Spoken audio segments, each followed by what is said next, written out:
Good evening, 2021ers. This is Professor Kaufman, and this will be a short demo video about what to expect in Project 3. The project is going to focus on assembly coding and debugging, as evidenced by the title. And as you might infer from the focus on assembly coding, this is going to be a fairly challenging project for most students. Historically, folks have reported that this is the most challenging part of the semester, so plan to spend some time and devote some effort to solving the problems that are within this project. It will rival, I think, in complexity what you might have faced in Project 1 and be a step up from what we handled in Project 2. Speaking of Project 2, if you have a look over at the table of contents associated with this project, our current project then is going to follow very much the structure that we saw last time, where there are two problems, one that deals with coding for this battery meter business, and a second which involves debugging a program. In both cases, however, we'll be working at the assembly level, and so we'll have you recode the C functions that you did for this battery meter business, although we'll have you recode them in assembly this time at the lower level to get some experience with constructing that kind of code. And in the case of the binary mom, it has a similar flavor to Puzzle Box, wherein you'll have some phases that you need to feed certain inputs to. Although we're not going to give you much in the way of C source code this time, you'll have to look at things in assembly, which sounds a little intimidating at first, but it's not going to be too bad once you get your infrastructure set up. So let's talk first about problem one, which is going to revisit this battery meter business. You're going to have the same basic setup, and a good idea is to take the battery.c or batupdate.c file that you constructed from Project 2 and copy it over. It's going to serve as a roadmap as you start rewriting the functions that are contained in there, all three of them, into this batupdateasm.s file, which is going to be a handcrafted or at least hand-tailored assembly file that reflects the same bit of business that the functions in batupdate.c occupy. Now, you should have realized at this point that as a matter of its normal functionality, GCC can take C files and translate them down to assembly. And you might wonder right off the bat, well, why can't I just take this batupdate.c code, run it through GCC with the right option, and produce an assembly file and submit this? And part of the reason is that we'll know it might pass all the tests, but it will look all god-awful. And it'll have nothing in the way of documentation, no sensible comments, very badly named labels, and certainly the functionality will be there, but it not being meant for human consumption, you will get 0 credit for submitting it. Now, some students find that they can generate an assembly file from their C file and sort of work off of that, but most students, the vast majority, I'd say 90%, find it easier just to start from scratch hand coding their assembly, using the C file as a reference on what their algorithms are going to look like. To that end, you'll still have the same 3 functions to write here. And I want you to pay particular attention because as you come into assembly coding, you have to know where arguments come in. So pay particular attention as you're working on set bat from ports that you recognize that the assembly function is going to get 1 argument, and it's going to be a pointer to a struct someplace. That bat struct, as it shows up here then, is something you'll have to change in main memory to set its fields to be things. In contrast to that, the second function has a different calling prototype wherein you don't get a pointer to a struct, one of these batties, you instead get a packed struct here that's going to be stored in a single register. This is reflective of some of the experience you'll have in Lab 7, so have a look if you're wanting some practice on that at the code that you're writing for Lab 7, because it will similarly have this structure wherein the first function you write in the lab takes in a pointer to a coin t struct, and you do similar things, change the fields there. And the second function takes in a packed coin t struct here that you'll have to sort of decompress using some shift operations and so forth. Although these are slightly more complex functions than that because they'll take multiple arguments and so forth.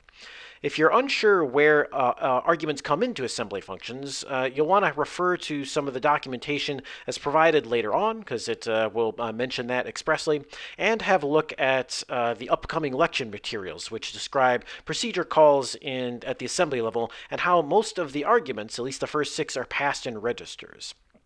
If you're looking just to get a sort of quick update, I can't remember what was going on in that battery meter business, you can refer back to the original specification. But we're going to presume that you remember, okay, the idea here is to shift some bits around eventually to get the battery display to look right, although this time we're going to be doing it in assembly entirely.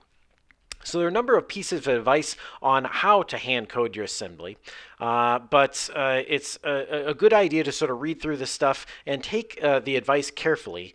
In fact, one of the number one pieces of advice that folks from the past give to future students is that you should document the crap out of your code.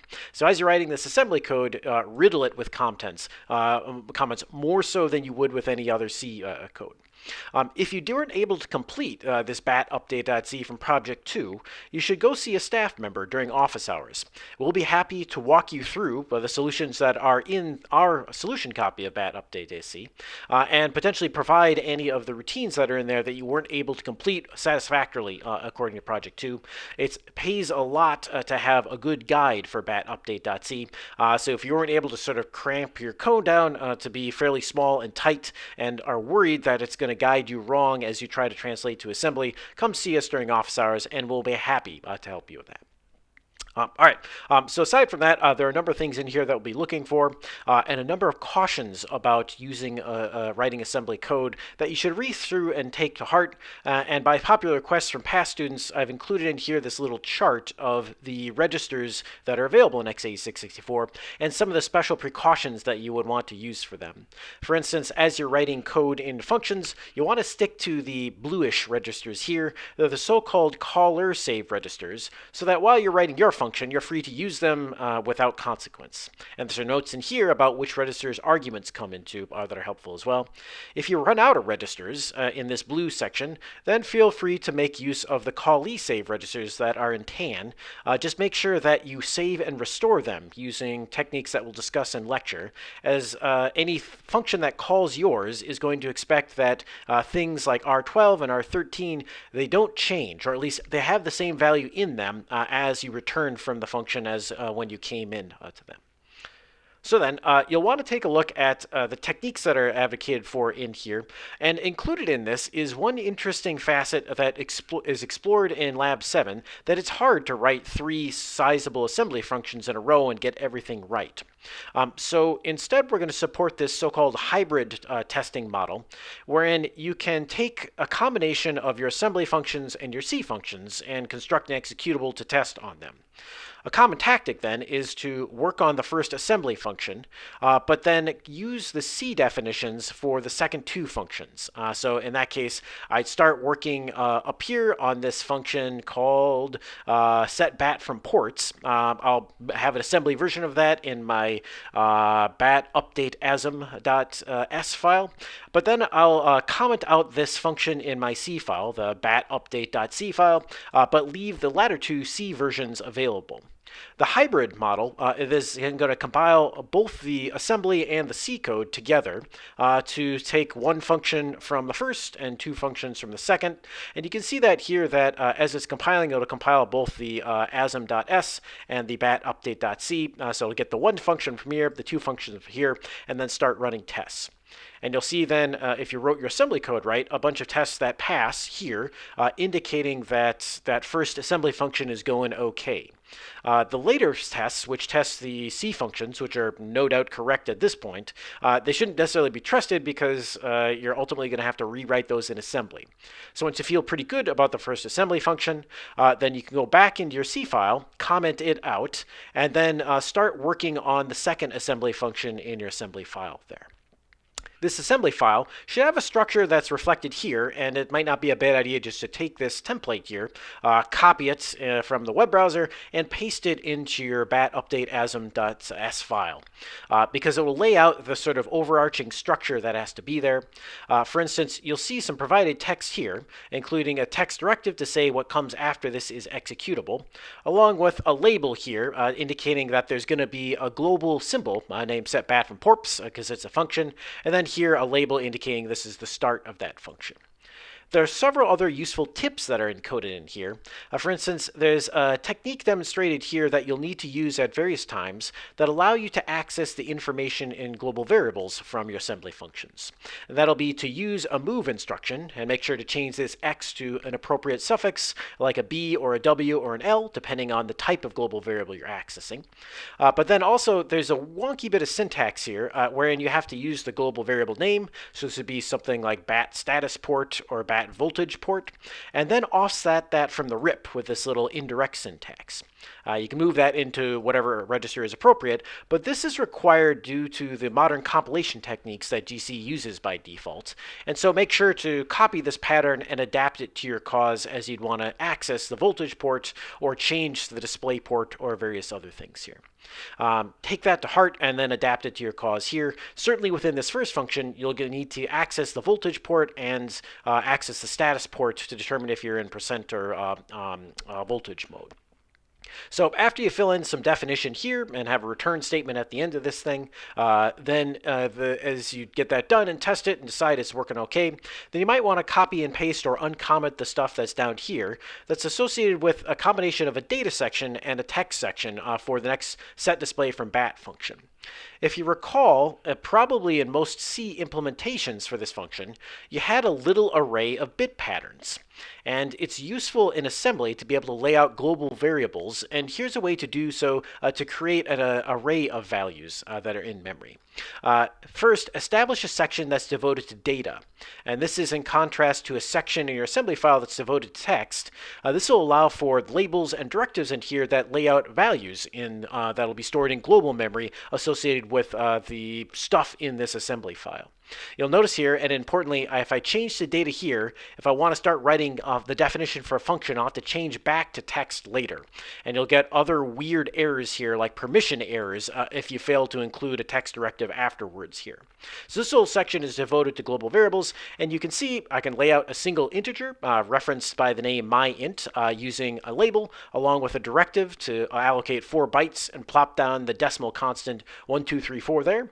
Or I can give myself another variable called otherint, and in this case I'll use the binary constant declaration. So 0b and then lay out the actual bits. So this would translate to 1 plus no 2s plus 1 4, so this would be a binary 5, although I'm specifying it binary.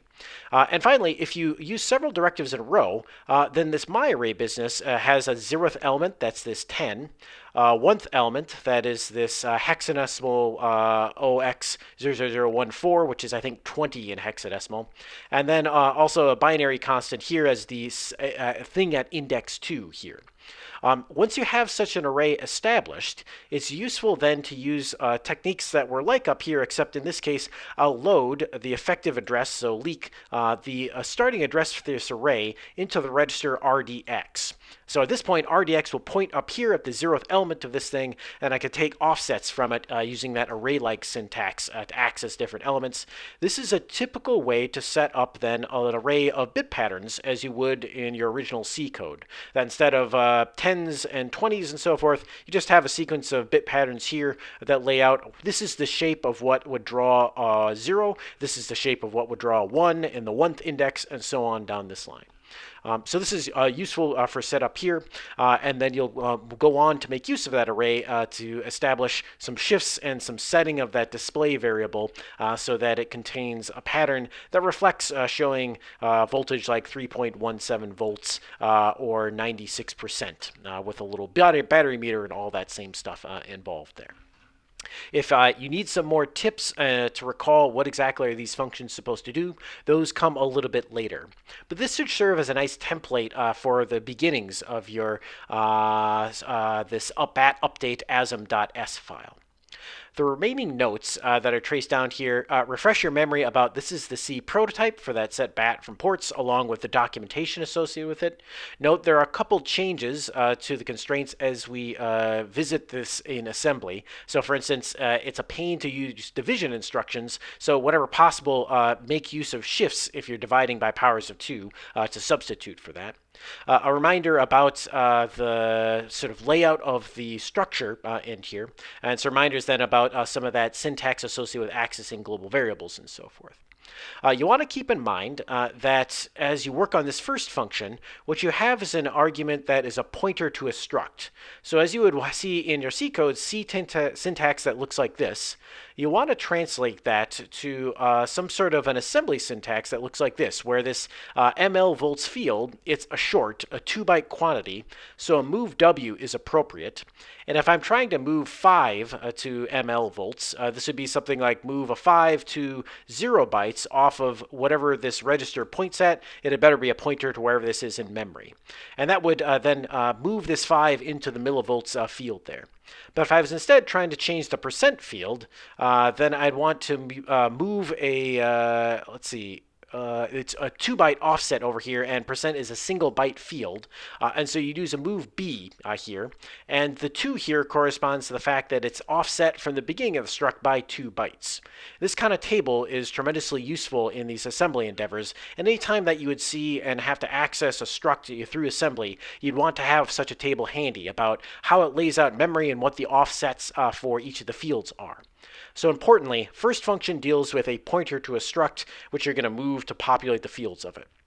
The second structure function here, importantly, does not have a pointer to a struct, but it actually has one of these actual bat types that are coming in a single register in here. So it'll be none of this kind of stuff and something entirely different. Instead, you'll have to know when you pack one of these bats into an entire struct, where are the different fields laying out at the bit level. So in this case, since the ml volts, make a little change here. The ml volts field, it's a short, and it will occupy bits 0 to 15, so that's the 16 bits total. And to access it, you'd want to access those bits. On the other hand, percent is up a little bit higher in terms of bits, so you need to shift it right, wherever this bat struct is stored, by 16 in order to access this. And probably, for good measure, do a little bit of masking, like AND onto OXFF, so that you are only getting the percent and nothing higher up on that front. And finally, to access this mode field, you want to shift right by 24, and this will be, again, a single byte, so you might want to mask it onto OXFF again. So there's some more notes about what you might do in terms of code over here, and a reminder about it's good to have an array up in the section, the data section that precedes this function, so that you are able to sort of lay out bit patterns over here for the shapes of the ones and the zeros and so forth, and then make the use of those down over here. Okay, finally then, the bat update function ties these together. It takes no arguments, but in order to call those other 2 functions, you'll need to do a little bit of alignment and growth of the stack. Very likely you'll need some local variables, and because function calls require alignment, it's in all likelihood you're going to have to grow the stack a little bit, probably according to some of the instructions that are given here if you determine I need 8 or fewer bytes. Make sure then as you align and create space, the stack pointer then will have space for local variables. In fact, it'll point right at them. That as you would finish up a function, that you restore the stack pointer to what it was before. We'll talk in lecture about how as you start a function, the stack pointer points at something important, the return address for the function. And so if you mess around with it by subtracting or pushing or anything along those lines, and fail to undo the changes, your function will, as you issue a return statement, will try to return to the wrong spot. So anytime you grow the stack through subtraction, do an add, and that goes for additional growth as well in there. All right, so just a couple notes about the grading scheme for this. We'll grade most of this based on the automated tests that are provided, but we will have a look at your assembly code by hand to sort out whether or not it looks pretty clean in terms of a hand-coded endeavor. At any point, if we sort of detect this looks like you just took your compiled code from your C code and tried to submit that, then you lose credit for that function and the tests that are associated with it. But if you add up here, you'll see 35 points for the automated tests, 10 points here, another 10 points here, and then 5 additional points. There'll be 10 sort of makeup credit points associated with completing this entire problem. And this can help to patch any gaps you had for Project 1. That these 10 credits, if you get 100 on this, any additional credit you have will filter into your project total to make up for credit that you've lost on prior assignments. That's the notion of makeup credit here. So if you're doing fine and can't quite finish this thing out, fail some tests or don't finish the last function, so be it. You'll probably still get almost full credit on this problem. All right, I think that should resolve us fairly well for this assembly problem. Expect to put some time in, and again, I'll remind one more time, write lots of comments and be very careful as you're implementing these functions in assembly. There are many, many details to keep track of, so use conservative tactics. Do things in small increments. Use the debugger to step through your code to watch what it's doing in the register file, and generally be skeptical if you can't remember how something worked because you didn't document it well. Probably think about rewriting it and commenting it better this time. As for the second problem, this one's interesting in that it's going to put you in the same mode as Puzzlebox was, except this time you'll have to look at assembly code rather than at C code. Getting set up for this thing is interesting because you'll need to get your own personalized bomb. As was the case with Puzzlebox, each of you will take a slightly different path through this bomb business, and the bomb itself is something you'll need to download. Right off the bat, there's a link that's stored here, but if you click on it, it's not going to load because it will only load if you are behind the university firewall. If we were meeting in person on campus, then you could sit down at a lab machine and do this. But as it stands right now, the easiest way to do this is on Vol. So if I pop over here to another web browser window, you can see I've pulled up the project spec on Vol. So I'm up here, I'm in Vol. Make sure to use the 2D version because the 3D version sometimes has Valgrind problems. I'm going to jump in the project spec down here to these quick links and then click on this little guy over here, which is going to connect to a CSC Labs machine, which will prompt you for whatever your X500 username is. My username is Kaufman. I'm one of those lucky few that got my last name as the user handle. And if I press submit now, after a moment's delay, this thing will serve me up my own personalized bomb. Now, this is going to be a zip file that I'll save. I think by default, Firefox saves this to the desktop. And so if I look over here, I can see, yeah, Bomb 3 has gone onto the desktop. You can see I was working on one earlier here, but I'm going to change up to my desktop now. And show listing, there's my bomb number 3. I'm going to unzip it, bomb3.zip. And this will create a directory called bomb3 with a few files in it. If I change in there into bomb3, look around, there is my bomb. And if I ask what kind of thing are you, bomb, it'll say I'm not an actual bomb, I'm just an executable that you run. Now, it's tempting right now, just like, oh, well, let me run this random executable that I just downloaded. Never a good idea. And you'll see an intimidatingly blinking cursor here, which is prompting for input.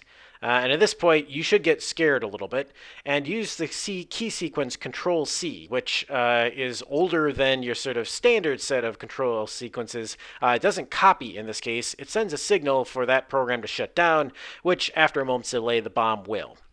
It's waiting for inputs that it will read the input and then check if it matches certain criteria that will diffuse a phase. But without any further insight on this front, we'd be in bad straits. Just as if you were running Puzzlebox, it could be mysterious to try and figure out, well, how do I get the phases to pass? Now, your first instinct might be to look at this little bomb.c file here. And if I open up with this little less viewer, bomb.c here, I can scroll through this thing. And as you sort of work through, you'll see, as it was for Puzzlebox, there's some phase type routines here. And as I sort of move down, I'll hit the bottom of this thing fairly quickly, because while the main function is provided in C, the executable actually contains the compiled code for all these different phases. And to that end, you don't have access to the C code on that. Now, this can be sort of disheartening at first, but this exercise is meant to reflect to some extent the kinds of experiences you'd get if you were unlucky at work and someone had an important executable that you needed to work with, but they had lost the source code somehow for it. Happens less these days due to version control like Git, but it's still not out of the realm of possibility. To that end, this exercise is going to get you equipped to use GDB to analyze executables only, where you don't necessarily have access to the original source code, or at least not in its entirety. So on that front, the first thing I want to do is to establish a little input.txt file, because this is going to make my little job a little easier. It reflects the puzzle box business that we did before, where you should write down most of your answers to the phases that you guys are diffusing them, so that they're easier to remember. You don't forget them ever. So let me just, in my second terminal over yonder, let's see, I've got bomb 1 up here. I'll change up to bomb 3 over here. And I'll use this one for debugging, and I'll use this one to edit my input.txt. Fire up good old nano here. And in my input.txt, I'm just going to write like some input here. That'll be my first line. In nano, if I remember right, the control S is saving. Let's see, so I'll call this input.txt. And then subsequently, make more changes. I can just press control S, and you can see it says it wrote 2 lines out there. So right now, if I cat out input.txt, it looks like some input here. We're good to go. And now it's time to fire up the bomb in GDB. So I'm going to GDB my bomb. And oh, I forgot to enable the TUI. So I'll do a TUI enable. And at this point, I know from my initial scan of that source code, there's a main function, but there's also a number of phase functions. So after I set my args here to be input.txt, so the bomb is going to read out of that, then I'll probably break, for instance, at phase 1 here. And we're good to go there. Okay, let's give this puppy a run quick and see how we do. All right, so I got some output here. Says, welcome to my fiendish little bomb. Have a nice day. Try not to blow yourself up. And then I hit a breakpoint over here.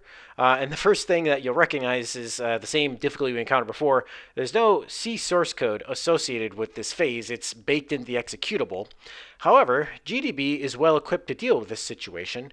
I can ask for a layout in assembly only, layout asm, as it were. This is going to decompile, disassemble, that's the better word for it, disassemble the executable to produce the equivalent assembly instructions that show up here. Now you should expect, since this is machine-generated code, for there to be a lot of stuff in there that's a little bit hard to parse. Like, I could not tell you off the top of my head what this endBur64 instruction does. And to some extent, it doesn't really matter. That one of the things this will teach you is to pay attention to certain things and just sort of ignore certain things until you realize you can't ignore them anymore. And in terms of looking at the assembly code over here, this is not the only option in terms of the debugger. You can sort of scroll up and down through this thing. It's slightly unpleasant. But we've covered in lecture now that it's also possible to disassemble the entire executable to produce a source code for that. I'm going to suspend my nano session over here for just a second. And recall there's a handy command object dump. And the -D for disassemble will do you a favor in terms of disassembling any executable. And this will shoot out to the screen here the entire disassembled code. This is a little bit sort of hard to read in the terminal, so I'd much prefer to take this and plop it down in a bomb.s file. So this is the source code, or this be source code that I can look at that's associated with taking executable and translating it back into assembly. And you can see here then if I look for instance, phase 01, or sorry, it's phase 1, 1 like this. There's some mentions of it here, but then here's the source code over here associated with that stuff that looks similar to what's over here. And looking through this thing may reveal some more information about the structure in its entirety of what the bomb looks like. Okay, so I'm going to bring back Nano up there. And actually, this is a good one. It's worth mentioning in the video in terms of Unix tricks. That over here, if you press the keystroke Control-Z, this will suspend programs, and that includes programs like GDB and Nano. And if you press FG, you can bring them back into the foreground. So there's no need to quit and then restart. If you want to step away from the bomb for a second, you can suspend it and then bring it back into the foreground. For now, though, let's defuse this sucker. And know that this is a personalized bomb for me, so the exact steps I take here, while your path will be similar, the exact inputs that I have to decide on here are going to be a little bit different. But in looking at this, I'm going to take a couple steps here. So I'll use that step instruction to move ahead. And I'll, let's see, note, okay, we're doing some subtraction of the stack pointer. We'll learn in lecture that's oftentimes a setup for calling a function to align the stack for a function call. And it looks like that here. And then if I take another step here, I'll have used a load effective address to calculate an address for something. And this actually smacks of that syntax we were just looking at to load up a global variable. That I've lost the name of the global variable. It's whatever this sort of position in code is over here. But it's taken as an offset from the RIP. So that's very often then, okay, this is the address of some global variable, and the destination for that address calculation is store it in RSI. So my first tack here is maybe, okay, let's print out what RSI is. And you see, oh, it's a really big number. Okay, that's cool. But in truth, I expect this is probably a memory address instead. So let me put it out in hexadecimal instead. Oh yeah, okay, so 55555. This looks like it's typically in a region that's associated with global memory. Now, there's no reason that you should necessarily know that as your beginners on this front, but me with some more experience, I see, oh, this is a common pattern for something that's in global memory. So at this point, I might like to know, like, what's at that position in global memory. So let me use the alternative command x, which examines things. So I'll say examine what's at this memory address at RSI. Instead of printing RSI's value, it's going to go to where it points and print out what's there. So as I examine it, I see, okay, it's printing out in hexadecimal. This is not terribly important. Let me try instead examining it as a decimal number, and it's another really big decimal number. Okay, that's cool. This doesn't make a ton of sense here, but there's a clue up here. And the clue is, it involves a couple steps of reasoning about things. So here I can see at the instruction I'm about to execute, it's going to do call a function called strings not equal. So an easy inference is that this is going to do something with some strings. We'll learn in assembly that all of the arguments to functions, or at least the first 6 rather, they get passed in registers. And here, this RSI register that was loaded into it, it wasn't just picked randomly. It's instead among those registers that are used to pass arguments. So if I recall right, it's the second argument to this. So this being an argument register and it being loaded right before a function call, a solid inference might be, well, maybe this thing actually points to a string because it's getting passed into this function as the second argument. I don't know if it takes 2 arguments, but strings not equal, that sort of says like, well, maybe there are 2 strings. And since this is the second argument register, the first argument register I want to look up, I think it's RDI. We might look at what's there too as a string. So let's look at this thing instead of as a decimal number. Let's ask about it as a string. There's a whole sequence of these little acronyms or suffixes over here that are used both with print and with the xexamine command to say, I don't know exactly what's there, but pretend for a moment it's a string and show me what it looks like there. And as I press enter here, this starts to make some sense. The RSI is pointing at a spot in memory that has a bunch of ASCII characters in it. And it says, I am not part of the problem, I am a Republican. Now, I'm not sure exactly where this text came from, but it clearly has something to do with solving this phase. So let me look at that other sort of register that is of interest. RDI, that's the first argument register. So let me examine that thing as a string as well. And I see something familiar. Okay, this is add a label called input strings, send an input here, and this is exactly the input that I was typing in there. So this makes sense. Now, I think it's fair to say that we can expect this function strings not equal is not going to indicate that those 2 things are equal. It's good at this point maybe just to run to confirm that. I could step, but if I step in here, I'm going to actually go into the assembly instructions for strings not equal. I'm not terribly interested in that yet, not just at this moment. So instead, I'm going to make use of the next instruction. This is going to move to the next assembly line of code within this context. So it's going to execute this function, strings not equal, and then get me back at the next line of assembly here for this test. So I'll do a next instruction here and see, okay, I'm about to test this EAX register. And if you recall from our assembly table, this is actually the register that's used to functions to convey back a return value. So strings.equal did some stuff, and then it plopped down its answer in EAX. So it wouldn't be a bad idea at this point to print out what is EAX. It is 1. Okay, so that indicates something. I'm not sure what the 1 means in this case, but I think since these two strings are different, that sort of plays into, are they not equal? Yes, they are, but not equal. So yeah. Now at this point, I will probably step ahead a little bit here to say, okay, after this test instruction does its thing, well, I need to remember, okay, this actually changes the flags register so that I'm set up for a conditional jump, either jump or not jump. And at this point, I'll take another step and find that, okay, bad mojo here. I just jumped down here to something called Explode Bomb. That looks a little intimidating. And here's the saving grace that all of you should do as soon as you get the bomb open. Do the following. Break at Explode Bomb. And you'll notice here, I'm pressing tab right now, and it's auto-completing. Here are your choices for this. I want the Explode Bomb routine. This is going to set a breakpoint so that if I inadvertently do something wrong, like just run, and when this is going to explode, continue, and so I wind up executing a bunch of stuff.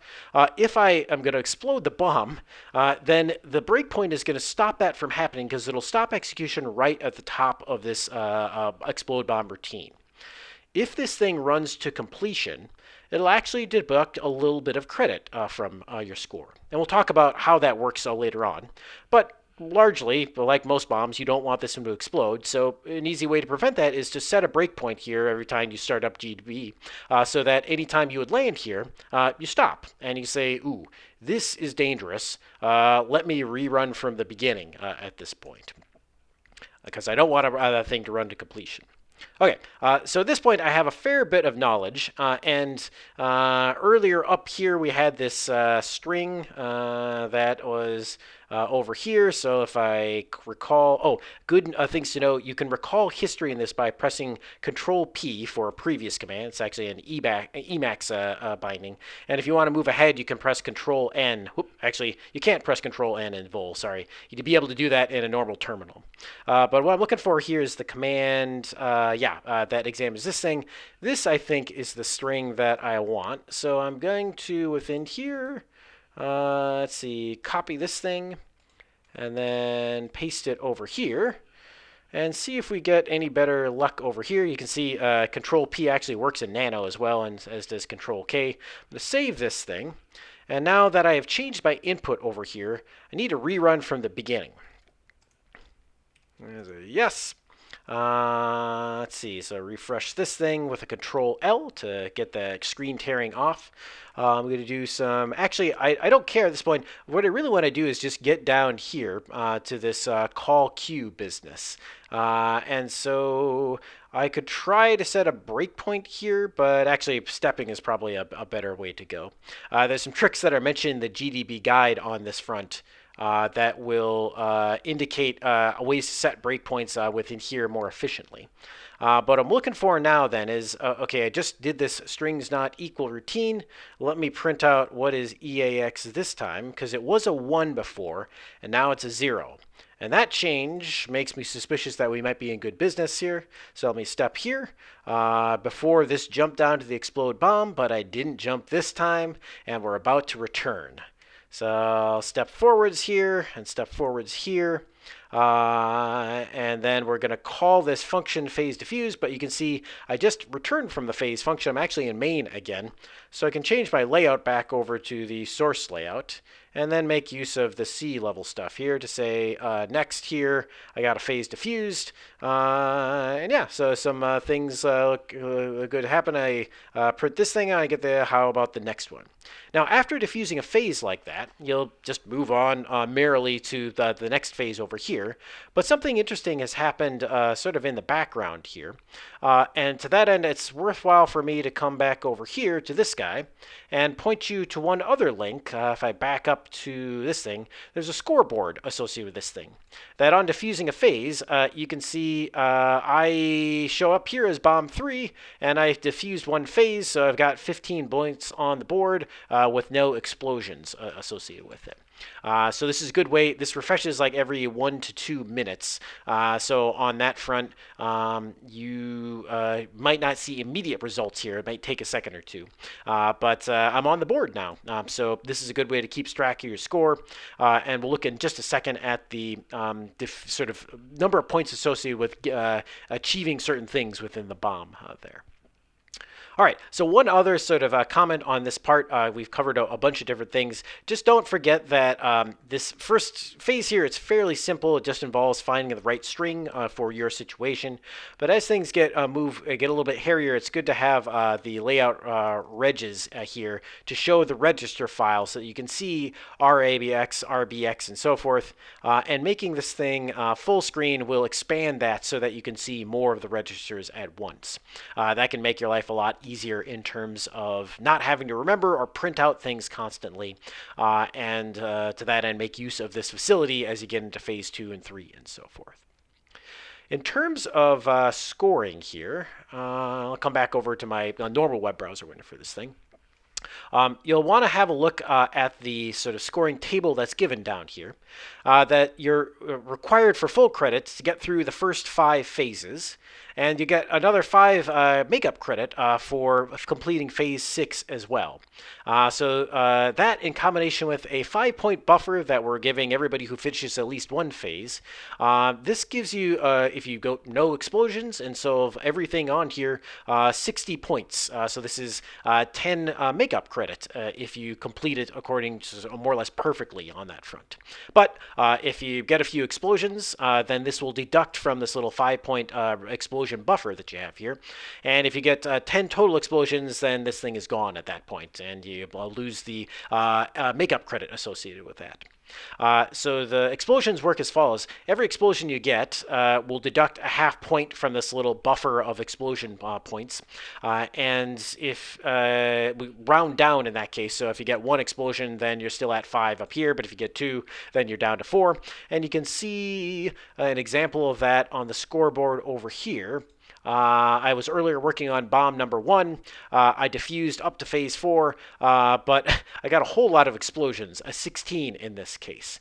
Now, there are 10 points per phase, so you can see my score is 40. I've lost all 5 points and then some in terms of that bonus, but after the 10th explosion, we stop counting against you on that front. So if you really screw up badly, all you've lost is some makeup credit on that front. And there's a little scoring table down here to demonstrate how that thing works. A couple notes on this. Because there's this contact with the servers, the bomb only runs on lab machines. There's a list of the machines that will validly work for it: Vol, Atlas, Apollo, the Keller Hall machines that you can SSH into, some of the Lind Hall machines that you can SSH into. There are lots of these here. But if you take your bomb and you try to run it on your laptop, chances are likely that it'll just get an initialization error. For instance, if I ran it on my laptop, I just get say like, no, you can't do that because I am not guaranteed to be able to contact the server when things go wrong. So here's a list of the machines that you can log into remotely to work on the bomb. So a good setup then is to log into Vol, spend 2 minutes, download a bomb there, and go to town on it, either through an SSH connection or on Vol or whatever your preferred remote access mechanism is. One other note on that front, folks often ask, can I download more than one bomb? And the answer to this is yes, you can download all the bombs that you want to work on, but they don't reset. So if I download 2 bombs, and I explode one once and explode the other one twice, then I have 3 total explosions that will count against my overall score on the bomb assignment. And if I diffuse 1 phase in bomb 1 and 2 phases in bomb 2, I only get the max of those, so I'll have diffused 2 phases. And to that end, it's probably most worthwhile download one bomb and go for it. To that end, there's a bunch of other advice in here about things you may and may not find useful to do. And as always, the quick guide for GDB is a useful resource to recall some tricks in GDB to get the job done here. All right. It's gotten late, but we programmers are creatures of the night in most cases. And I imagine as I push out this assignment and post the YouTube video associated with it, there'll be people getting started on it right away. Get cracking on this one, gang, and we will talk more about it on Monday as we meet up for lecture. Until then, happy hacking and see you soon.